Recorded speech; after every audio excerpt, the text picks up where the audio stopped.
August 31st, 1977.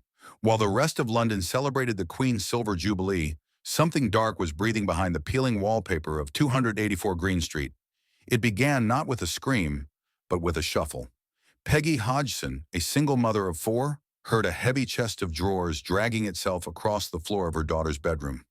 When she pushed it back, it moved again, defying gravity, defying logic, and defying her. Desperate, she called the police. WPC Carolyn Heaps arrived, expecting a prank.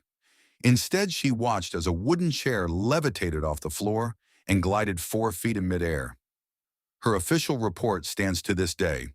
I could offer no explanation.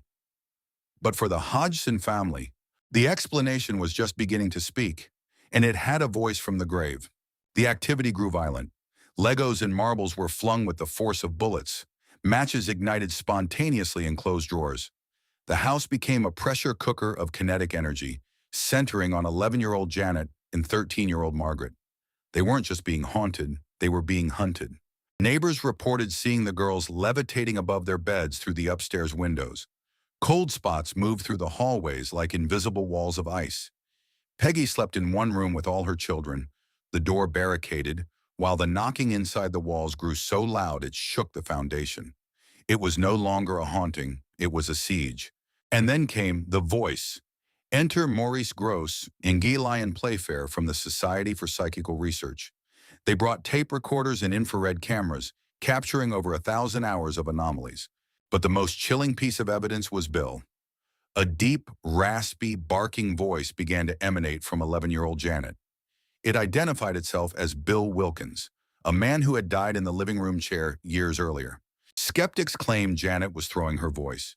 But doctors pointed out that for a child to produce those specific false vocal fold sounds for hours would cause permanent physical damage. Janet would speak as Bill for 3 hours at a time, describing his death of a brain hemorrhage sitting in the corner, details the 11-year-old girl could not possibly have known. The climax of the Enfield case saw the house practically tearing itself apart. Curtains wrapped themselves around Janet's neck.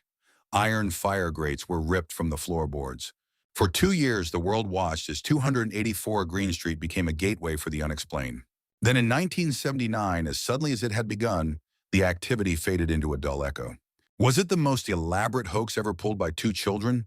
Or did a malevolent spirit truly occupy their home? Janet later admitted to faking about 2% of the events to see if investigators would catch them. But the other 98%? That was real, she says. Even today, the current owners of the house report a strange feeling of being watched. Because at 284 Green Street, the past doesn't just stay in the past, it waits. Would you spend a night in Enfield? Comment your opinion.